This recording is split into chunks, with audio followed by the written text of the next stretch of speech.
Ndabasuhuje bakunzi ba radiyo Ikamba, ndabasuhuje kandi mbifuriza ibihe byiza aho muri hose.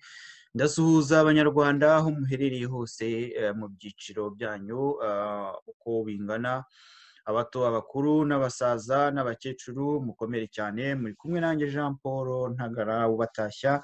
Nkuko bisanzwe rero uyu munsi nkaba nabateguriye ibiganiro musanzwe mumenyereye bijyanye n'ubusesenguzi. Nkaba uyu munsi ufite ubusesenguzi ku ngingo navuga ko ari ingingo zikomeye cyangwa se ingingo ikomeye, kuko ntabwo ndi buvuge ku ngingo nyinshi, ikomereye abanyarwanda kugira ngo bayumve. Iyi ngingo rero ikaba igira itya nyuma y'uko mbagejejeho ibiganiro bitandukanye ku bibazo by'ibice biranga abanyarwanda. Ndavuga abasope, nkavuga abasajya, nkavuga abadubayi, abajepe n'aba TZ.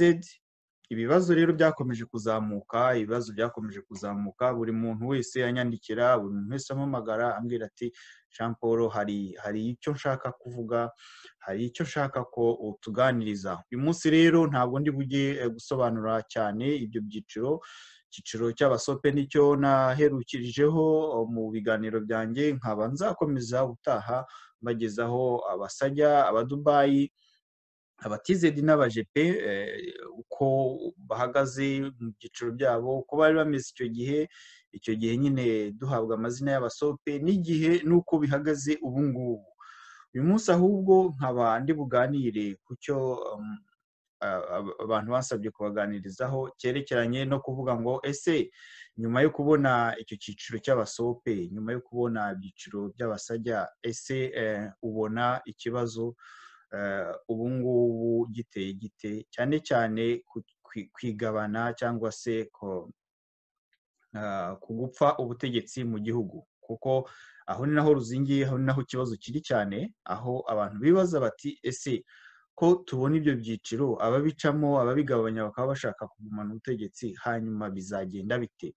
Bizagenda bite rero nicyo kibazo buri munyarwanda wese yibaza. Ese bizagenda bite kugira ngo abo basope bagere ku ntebe y'ubuyobozi? Bizagenda bite kugira ngo abo basajya bari ku buyobozi nabo bumve ko bagomba kugabana na bagenzi babo? Rero uyu munsi ikiganiro kiravuga kiti ese nkuko muri buze kubibona muri titire yawo, turavuga tuti ese aho abahutu ntibaba bishinga ubwinshi bwabo, bakumva ko demokarasi n'amatora ari byo bazakomeza gutsinda, noneho kubera ubuke bw'abatutsi nabo bagakomeza kwizirika ku ntambara no guhangana no kurwana, kuko baravuga bati nitujya mu matora ntabwo dushobora gutsinda kuko ubwoko bw'abahutu ni benshi, hanyuma abahutu nabo bakicara bakavuga bati uko byagenda kose bizarangira demokarasi ibayeho, uko byagenda kose hazabaho amatora, kandi ukurikije imyumvire y'abanyarwanda batora bakurikije ubwoko, ntabwo batora bakurikije ibitekerezo, tuzayatsinda.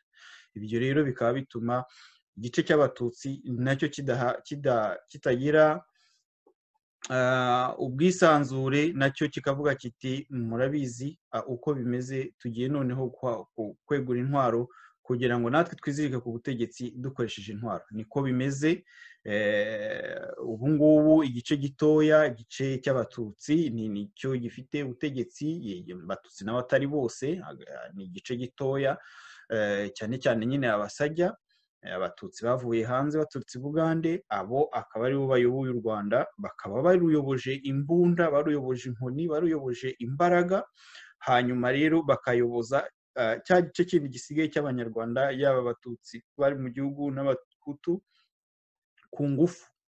Bo rero bakaba ari abantu bari aho bategereje ko amatora azaba, demokarasi ikaba, noneho bakayobora igihugu. Ibyo rero ni ibintu bigoye cyane, ni nabyo tugiye gusesengura, niyo mpamvu navuze ko ari ingingo ikomeye ngiye kuganiraho, kuko nayisabwe n'umukunzi wacu, aravuga ati Jean Paul, uko bimeze kose tugomba kubiganiraho, kuko niba abantu bicaye, abanyarwanda bicaye mu gice cy'abahutu bakavuga bati twe turi benshi, abasope, ndavuga abahutu n'abatutsi bari mu gihugu, umubare wabo sinzi uko ungana ubu ngubu, ariko ntabwo wawugereranya n'abasajya bayoboye igihugu, agatsiko nako gatoya, kuko hari abandi basajya nabo baherejwe, nabo harimo n'abahunze basubiye mu buhungiro, n'abanze gutaha kubera ko babona ko nta mpinduka izaba. Rero icyo umuntu yibaza, aribaza ati ese bizagenda biti, amaherezo bizagenda biti? Hari icyo gice kihebeye intwaro kivuga kiti tuzarwana, tuziga kurwana, tuziga kurasa, uzavuga tuzamurasa, uzakopfora tuzamujugunya mu rwabayanga, uwo ari we wese uzashaka kutubaza uko tuyobora tuzamwereka uko duteye. Hakaba n'ikindi gice kibereye hariya kivuga kiti uko byagenda kose fendofe hazabaho demokarasi, tuzatora kandi ntibazadutsinda mu matora, nihatabaho kwiba amajwi, nihatabaho n'ibindi, demokarasi uko izaza igihe cyose turayitegereje. Ibyo rero nibyo abantu bibaza bakavuga batari se uko tubibona, tukabona abantu koko bishingikirije ubwo bwinshi bwabo, ukabona abantu bibereye mu buzima bwa buri munsi, ndetse harimo n'abantu bageraho bagacika intege, bamwe bagasubira mu gihugu bakavuga bati dore twe twari abahutu, twarwanyaga iyi leta, twavugaga ibi n'ibi n'ibi, none rwose turaje mutwihakire, banyaguhora ku ngoma, mudufashe twebwe twisubirire mu myanya, ntabwo tukiri kumwe n'abariya twari babandi bo muri puberi, none ubu tuvuyemo, mudukoresha icyo mushaka. Bakabakoropesha nyine, bakaba amatorosho ari aho ngaho, bakabakubuza, bakaba imyeyo, bakabyemera. Ibyo hari bamwe binanira nyine kwihangana, abandi bakaba bibereye mu mirimo isanzwe, barakora, barahembwa, batunze imiryango yabo, ndavuga bari hanze y'igihugu, bafite imiryango yabo, bikorera amakarito, abandi bakora akazi gatandukanye, ariko bakavuga bati uko byagenda kose kiriya gihugu tuzagisubiramo kandi tuzagitegeka. Mu mutima umuntu akaba atekereza ati yewe tugiye mu mibare, uko byagenda kose ntabwo abatutsi bazadutegeka, nubwo abantu benshi badashaka kubivuga ngo bashake kubyerekana babishyire ku mugaragaro. Abatutsi nabo ku rundi ruhande bakavuga bati nimusakuze uko mwasakuza kose, ubwinshi bwanyu uko bwaba bungana kose, nta bwinshi buruta amasasu. Amasasu tuzagura menshi, imbunda tuzagura nyinshi, abana tuzatoza benshi, ndetse nibiba ngombwa twitabaze n'abanyu tubagire abagaragu, ariko intwaro ntituzazirekura, kubera ko nyine natwe turabizi ko tugiye mu matora tubahaye demokarasi, ntabwo twabatsinda, kubera yuko demokarasi yo mu Rwanda ni demokarasi ishingira ku cyene wabo, ntabwo ari demokarasi ishingira ku bitekerezo, ngo umuntu azane umushinga we wa politiki avuga ati ngewe nzubaka amashuri, nzubaka ibitaro, nzaharura imihanda, nzatanga amavuriro, nzazana imiti, nzigisha abarimu, nzashaka ingabo zikwiye zirinda igihugu, ingabo z'umurengera ziveho, nzakuraho za mirise, za roko defense, za daso, za murabizi ko byagiye bihindura amazina, byahereye kuri roko defense zimaze gukora amafuti menshi barazihindura bazigera daso nazo bazivangamo n'inkeragutabara kugira ngo nyine bakomeze bajishe abagiye bakora amakosa ntibazayabazwe. Ariko ibyo byose ni amateka bigenda byandikwa igihe cyose uwakoze amakosa, yaba ari muri roko defense, yaba ari muri daso. Ntabwo tuvuga ko abadaso bose n'abaroko defense bose ari babi, ariko harimo benshi bagiye bijandika mu bikorwa byo kugirira nabi abaturage, nk'abo twabonye bakubita abantu bakabakomeretsa cyangwa se bakabica. Abo bose bakwiriye gukurikiranwa bagahanwa uko byagenda kose, kandi ingaruka z'icyaha ni urupfu. Ingaruka z'icyaha byanze bikunze zikugeraho, wakwica, wagira, byanze bikunze niyo utahanirwa hano mu isi no mu bundi bwami abantu baba bategereje bw'abantu b'ubwami bw'Imana nabwo ntuzabutegereze, kuko ingaruka z'icyaha niyo mpamvu bavuga ko ari urupfu no kurimbuka. Nkaba rero mvuga nti abo batutsi bihebera kurwana, ndetse abantu benshi bagakomeza no kubyitirira ko ngo nyine ngo abatutsi babereyeho kurwana, ngo bazi kurwana, ngo ariko ntibazi gutegeka. Hanyuma nk'abahutu nabo bari aho b'abana beza batazi kurwana, ariko bakaba bazi administration n'ubuyobozi bw'igihugu. Ibyo rero ibyo nibyo bigiye gutuma opposition muri rusange, nibyo bigiye gutuma igihugu cy'u Rwanda kidashobora cyangwa se abanyarwanda badashobora kumvikana, kuko hagomba kubaho uruhande rumwe rwigomwa, hakabaho n'urundi ruhande rukigomwa. Ni ukuvuga ngo niba abahutu bizeye ubwinshi bwabo, abatutsi nabo bakaba bizeye imbaraga zabo, hagomba kubaho ikintu nakwita nk'icyita rusange, icyo bose bahuriraho, igice kimwe kikigomwa iki n'ikindi gice kimwe kikigomwa iki, kugira ngo bahurize hamwe bashyire hamwe. Kuko byanze bikunze twamaze kubona ko ibyo byiciro byombi hari igihe bigera bigatsinda. Intambara twarayibonye kuva reka duhere ku bw'abami. Abami bategekesheje ikiboko, bategekesha inkoni, bategekesha igitugu cyose gishoboka kugira ngo abandi baturage bose basigaye babemere kandi bakore ibyo babategetse. Ibyo byabayeho bigaragaza ko ubwami bwakoze uko bushoboye kose butegekesha abantu inkoni y'icyuma. Hanyuma ubwami buza gusimburwa na repubulika. Ubwo ni ukuvuga yuko demokarasi icyo gihe y'ubwinshi yaratsinze.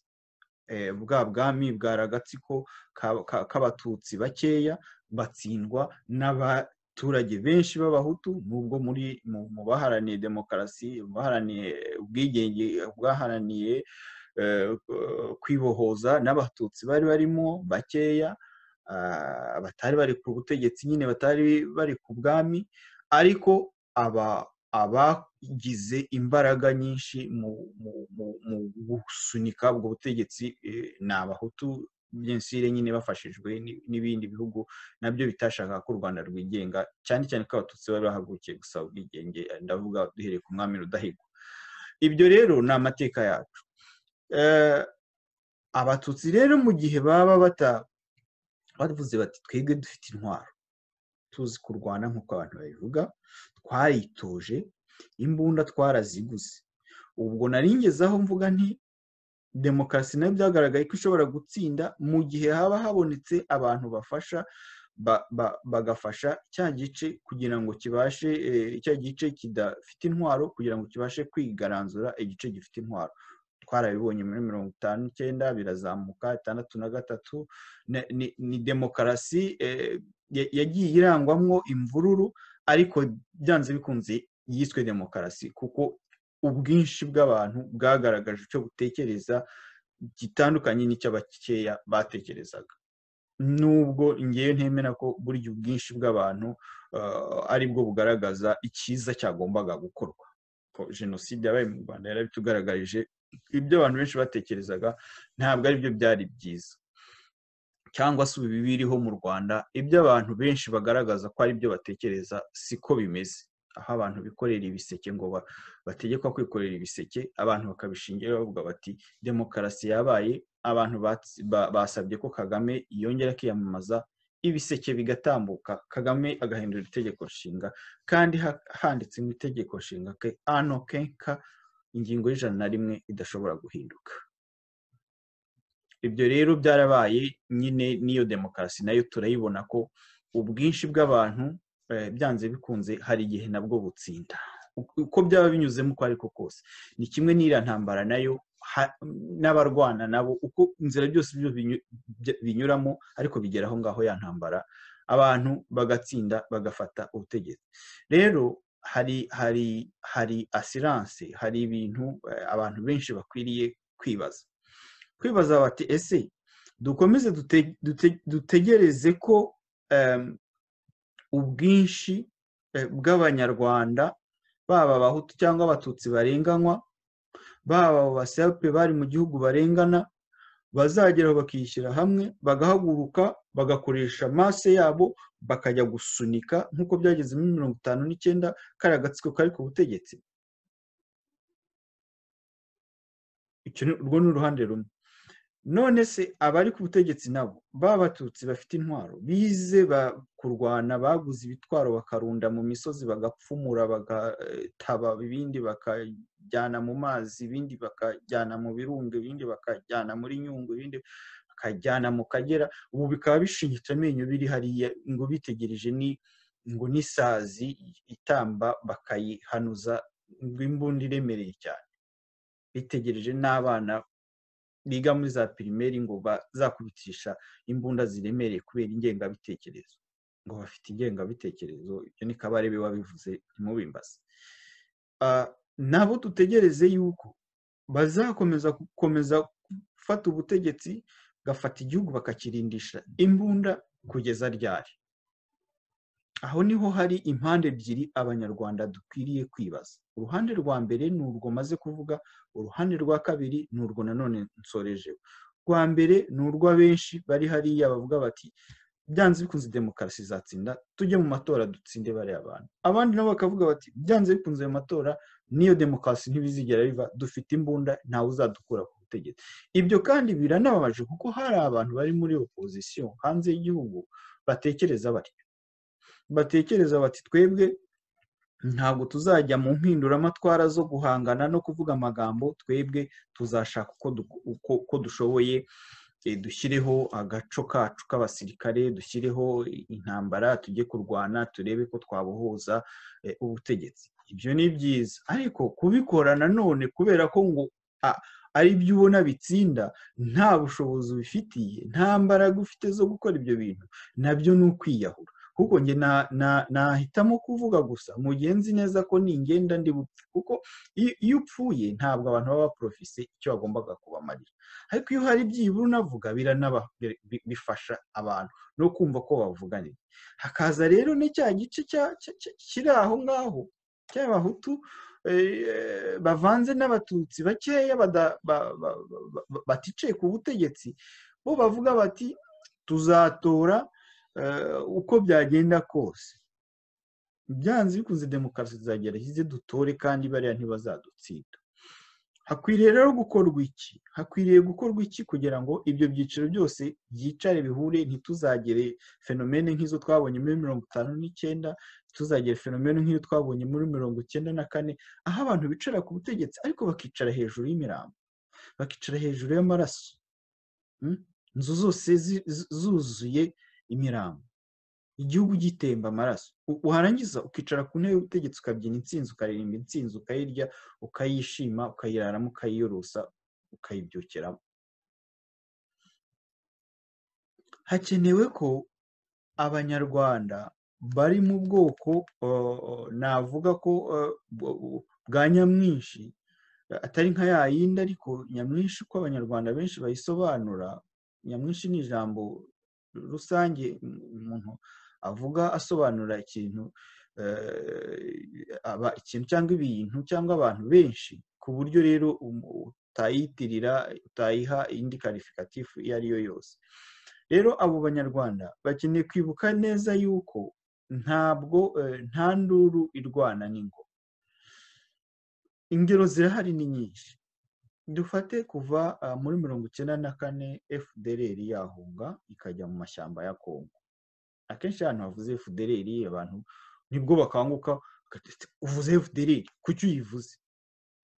FDLR ni umutwe wa politike na gisirikare urimo guhatanira kuyobora u Rwanda, uri mu mpinduramatwara. Kuki abantu batayivuga ahubwo icyo kibazo? Ni nayo mpamvu wenda ibintu byinshi ushobora kuba yakora, abantu bamwe bashobora kuba bayitirira ibi, abandi bakayitirira ibi, nyamara Kagame na FPR bagasodoka bakagenda bagakuramo umuntu, bagakuramo babiri, bakabajyana i Kigali bagategeka abanyarwanda. Ariko intore zikirirwa ziririmba mwebwe murabanza igihugu mukorana na FDLR, ariko FDLR nya FDLR ahubwo nkuru ugasanga yicaye i Kigali. FDLR yashinze FDLR ugasanga yicaye i Kigali, ugasanga irategeka abanyarwanda, ugasanga irafata ibyemezo, ugasanga irishyurwa imisoro y'abanyarwanda. Warangiza ngo twebwe niba wavuganye n'impunzi mugenzi wawe, niba bagiye kwisura ubwo uri FDLR, uri umugome, uri umwicanyi, uri umwanzi w'igihugu, papa. Abo bantu bari mu mashyamba kuva mu mwaka w'1994. Abo bantu motifu yabo yo kuba mu mashyamba ni ukurinda impunzi no gushaka uburyo ibintu byahinduka mu Rwanda, hanyuma abanyarwanda b'impunzi bagataha mu mahoro, kimwe nkatwe twese n'indi mitwe yose ya politike iri hanze itavuga rumwe n'ubutegetsi bwa Kigali. Abo bantu rero usibye iyo objective yo kuvuga ngo barinze impunzi, ariko indi ya kabiri yo kuvuga bati duharanire ko ibintu bihinduka i Kigali, nta kintu na kimwe bayikoraho. Ariko nabo bakaba basitiri bafite icyizere mu magambo yabo, numva bavuga bati tuzataha kandi tuzatsinda, dushyireho impinduka mu Rwanda. Nukibaza uti nyuma y'imyaka 26 aba bantu ahubwo kugira ngo tubone ikintu abantu bakora, ugasanga barabasanga mu mashyamba ya Kongo, barabasangayo bakabatsindayo, bakica abayobozi bakurinda bageze muri ntuza yabo, muri defense yabo, bakica mudacumura, n'abandi bagiye bicwa, abandi bagafatwa. Harya ubu twemereze koko abatutsi ari bo bafite imbaraga zo kurwana no kubasangayo bakabica, abandi bategereje ko hazaba impinduka y'amatora mu mahoro, bicwe nk'ibimonyo babyemere, hanyuma bakomeze kandi bizirike hagati yabo, bibe akagurupe kabo, habe gufungura imiryango ngo bumve yuko banyagiranwe n'abandi, ntibumve ko ari bo bonyine baboze. Cyo ni igice kimwe. Hari ikindi gice cyabiyomoyeho nacyo umuntu yavugaho ubu ngubu cya Wilson Irategeka, abantu bavuga ko ashaka kuba yaranitabye Imana, ntabwo tubizi ariko biranashoboka. Nacyo icyo gice kiri mu baharanira impinduka, nacyo kiri muri ya rubanda nyamwinshi, ariko wareba ese baragenda bagana he? Baragana mu Rwanda cyangwa barasubira mu mashyamba ekwatoriyale n'ahandi hirya no hino? Usanga rero impinduka abantu baba bakeneye ariyo yiyo, tuvuge nko gupeza imbaraga mu kurwana hagati ya FPR, abo batutsi, agatsiko k'abatutsi kari ku butegetsi, n'abo bahutu barimo kwiorganiza hirya no hino, usanga ari bitari ku munzani umwe. Mu myaka 26 abantu nibo babyivugira, bavuga ko bari hariya mu guhangana na FPR, hari ibikorwa bigaragara abantu baba babona.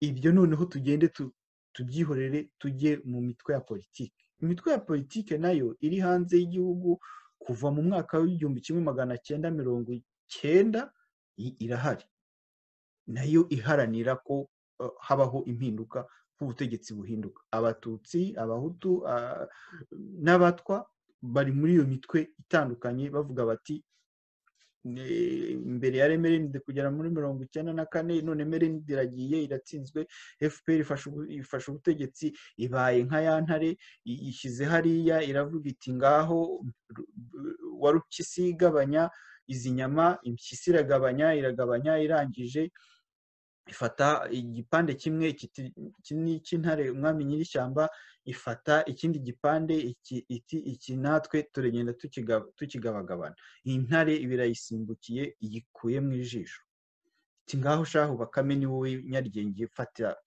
inyamaswa nishe uyigabanye Bakame ifata ya nyamaswa ikuramo ibyo mu nda byose bijugunya hariya birapfa irangije iterura ya nyamaswa iyihereza iki ni igipande cy'umwami nyiri Rwanda twebwe turagabanira ibisigaye intare iravuga iti aho Bakame rwo shawura akagabo reka na FPR birangwa n'ikimenyetso cy'intare koko urumva iravuga iti urakagabo uzi kugabanya nuko nguko FPR yagabanya imyanya nyuma y'insinzi muri 1994 birapfa nibyo yasigiye abandi iyo itwara inyamaswa yose shahu Bakame ko urakagabo kuzi kugabanya ibintu wabyigiye he Bakame iti iritegereza ati nabyigishijwe na rya jisho rya bihehe rinagana rero amashyaka ari mu gihugu amenshi nayo yabyigishijwe n'aba Karinda Mundunga John mwahoze mubona aririmba wishwe urw'agashinyaguro abeshyerwa ko ari mu ngabo z'umwami yabyigishijwe n'abantu bagiye barigiswa bicwa abo rero ibyo birapfa babahaye barabitwaye nyine za PL za PSD za PDC za IDPR za PSD izo satelite zose za FPR bazigeneye ibyo mu nda zirabyemera hanyuma batabyemeye ni babandi bagiye hanze ni babandi bananiwe kwemera gukurwamo ijisho nka bihehe kavuga bati ntabwo tubyemeye byanze bikunze Bakame nyine imaze kugabanya ityo ikabiha byose intare ntihabuzemo inyamaswa zibyinubira ariko ntizavuga nyine ziravuga ati nituvuga umwami nyir'ishyamba aradukuramo ijisho nk'uko yabigenjeje kuri bihehe zimwe zirigendera nyine zisiga aho ngaho intare ni kimwe rero no mu Rwanda amashyaka yandi abanyapolitike bandi baragiye abatarabashije kugenda FPR nyine ya ntare yarabirengeje abinubiye ko uburyo Bakame igabanyije intare yarayizirengeje intare ya FPR nayo abinubiye ko yagabanyije nabi amashyaka yagabanyije nabi imyanya yarabirengeje urugero ni MDR habanje kwitegeka ibintu byinshi ngo nikore parmehutu ibikuraho irangije batariko niho hahandi n'ubundi bazana bitwa ba Mukama Abbas bashyiraho amakomisiyo abitwa ba Safari Stanley bamaze sugushinja karahava MDR irasenywa kugira ngo na twa turapfa bari bayisigiye natwo badutware abo rero nibo nanone baje bajya hanze y'igihugu bajya gutangira guharanira ko habaho impinduka bagasinzirira muri bwa bwinshi bwabo bagasinzirira muri bya bitekerezo byabo byo kumva yuko ngo turi benshi byanze bikunze tuvuye mu gihugu noneho administration izabananira amahanga azaba bibona hanyuma bashyireho amatora dusubire mu gihugu twitoze dutegeke ibyo ariko byarananiranye ngira ngo twese twarabibonye twagera mu ngo agiyeyo birananirana bamuha amajwi ngira ngo niba ari 3% nabwo hadukaga imvugo ivuga iti ariko muzi ko musetsa amajwi 3 se ubwo ni wacu ntabwo bantoye ko iwacu mvuka cyangwa ubu ntajwi na rimwe ryavuye ubwo n'abambyara n'abavandimwe banjye nta n'umwe wantoye icyo tuzi nuko amajwi ye menshi yarangiriye mu matoilette ibindi bikumwe bikarara biterwa ibyo rero ibyo ni ibyerekana yuko ibyo ya masse yibwira yo kuvuga ati turi benshi ntago bizashoboka kubera yuko ibyo byose ibyo Kagame yaravuze ati rega natwe tuzi ubwenge isi turimo turayizi ni ukuvuga ngo ubu ibyo bintu byose bamaze kubibona bamaze kubona yuko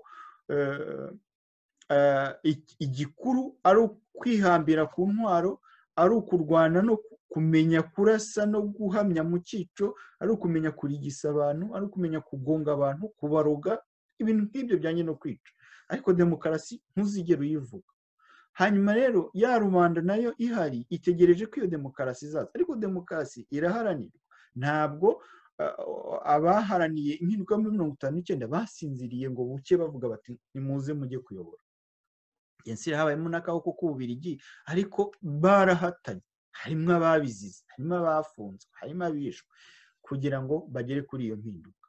Ibyo rero bigomba kwerekana ko buri gice kigomba kumenya igice kirimo, cyane cyane abaharanira impinduka, cya gice cyinshi kikamenya kiti mbo ese ni iyihe garanti, kuko aha niho naho ndimo ngana ku musozo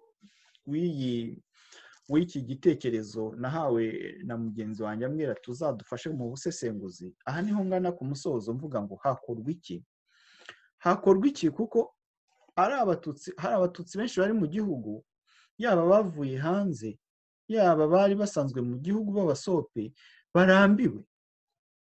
Noneho ariko bajya guterera amaso inyuma bakavuga bati ariko se ninde ushobora gusimbura iyi FPR? Baterera amaso muri FDLR, baterera FDLR nta mututsi ibamo, CNLD shwi,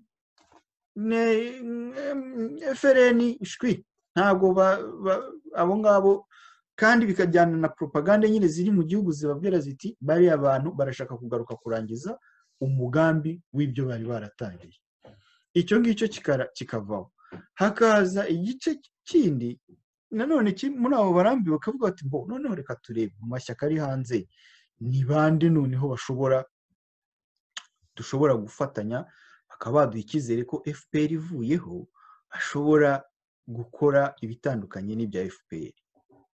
Hareba RNC ni icyuka gusa, givuga bitandukanye n'ibyo ikora, ni kimwe na FPR,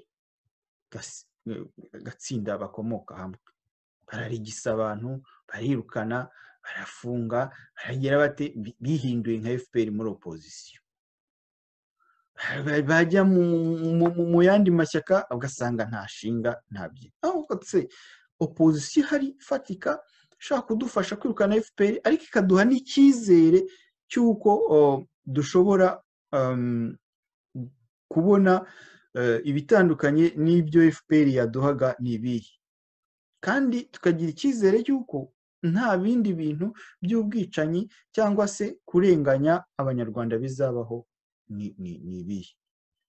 Abantu bashaka iyo opposition bakayibura. Noneho ukajya ku kindi gice, igice nanone cyo navuga ko cya rubanda nyamwinshi, kirimo abatutsi kikabamo n'abahutu bari modere, bashaka ibintu bihinduka, ari nabo benshi bakavuga bati ese twebwe twizeye ko twatsinda haramutse habaye amatora, ariko noneho dukeneye gutanga garanti n'icyizere kuri bari abatutsi bari mu gihugu n'abayoboye n'iki ko nituramuka dufashe ubutegetsi tukayobora,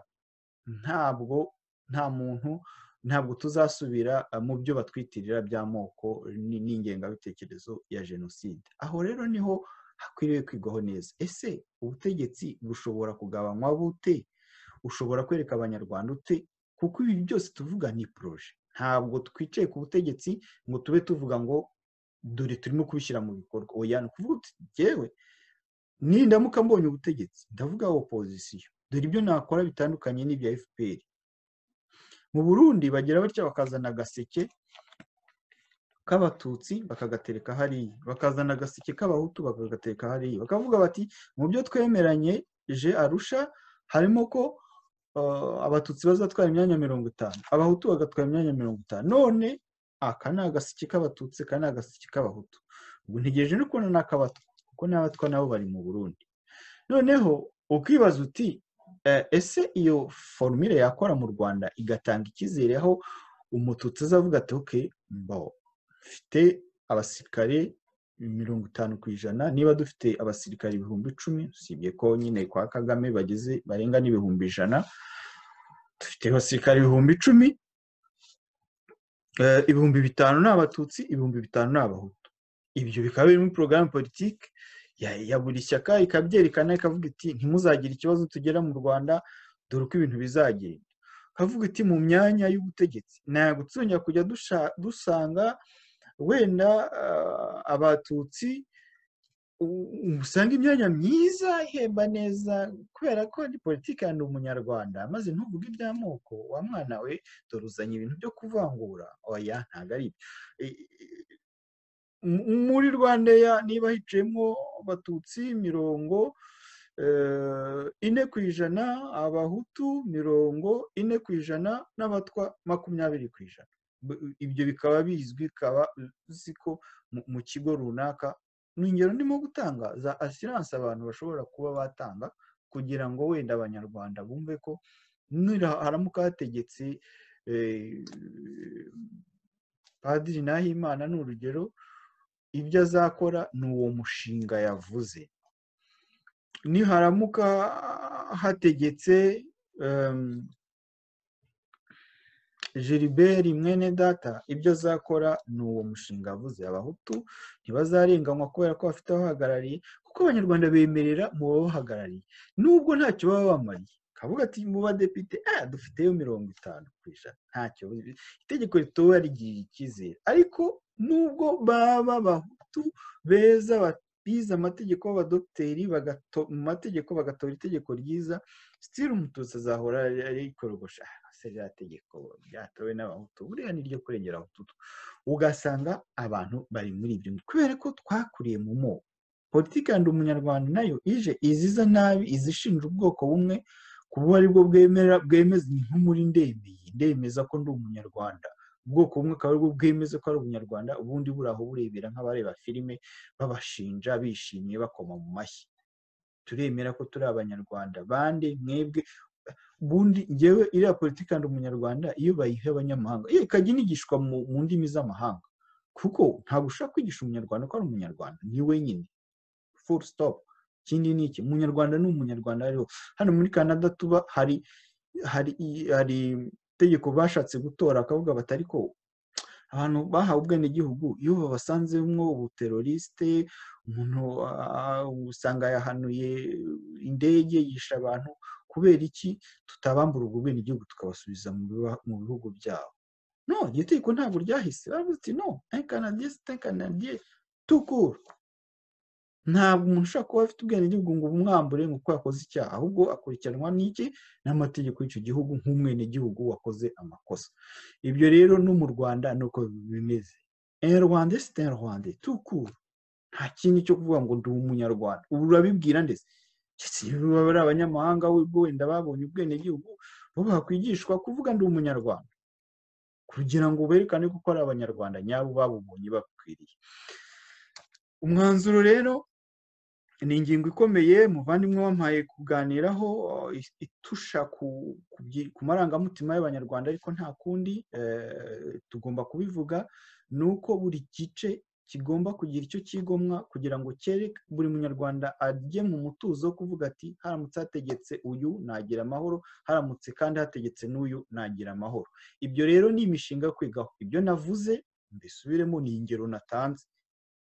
Mvuga nti abantu bagana 50, ni ingero 30, ni ingero, ntabwo ari ihame, nta nubwo wenda ari nako ngewe mbibona. Ni urugero nagiye ntanga mvuga nti abantu bashaka gukora umushinga wa politike bakerekana, bagaha silence mu ngabo, mu gipolisi, mu myanya y'ubuyobozi, mu bigo bya leta, mu mashuri, uburyo abanyarwanda bose bazisanga muri ibyo bintu, noneho abanyarwanda bakabona kugira icyizere cyo kubafasha. Tabaye ibyo ngibyo, hari abahutu bazakomeza, hari abatutsi bazakomeza, abantu bakomeze bahangane, cyangwa se habeho gatebe gatoki, haze rubanda nyamwinshi isunika agatsiko ka bakeya, itegeke ka gatsiko kagende kiga intwaro, nyuma y'imyaka 30 kongere kaze karase kice gakureho, nabo gati gutyo gutyo gutyo. Ibyo rero niba dushaka umuturambye aho abanyarwanda dushobora kubana mu mahoro, naho ngaho dushobora gutekerereza mu nzego za politike zitandukanye, mu bikorwa byacu bya buri munsi bitandukanye, kugira ngo tubashe gukora kandi dukore ibikwiriye bifasha abanyarwanda. reka rero mbasezereho kandi mbifuriza umunsi mwiza. Mwari kumwe nanjye Jean Paul wabaganirizaga nyine kuri iyo ngingo y'isaranganya ry'ubutegetsi, n'uko opozisiyo yibona, n'uko abanyarwanda bari mu gihugu batubona, n'ibyo tugomba kuba twakora kugira ngo twiyumve mu banyarwanda kandi nabo batwiyumvemo, kurenza ko wenda twakwihambira kuvuga ko hari ibyo abandi bakoze natwe dushobora kuba twakora tukagera ku butegetsi. Ibihe birahinduka n'abantu barahinduka bakagenda batekereza mu buryo butandukanye, natwe dukore mu buryo butandukanye tuzagera ku musaruro. Mwirirweho, mwari kumwe nanjye Jean Paul Ntagara, ibihe byiza nakagaruka.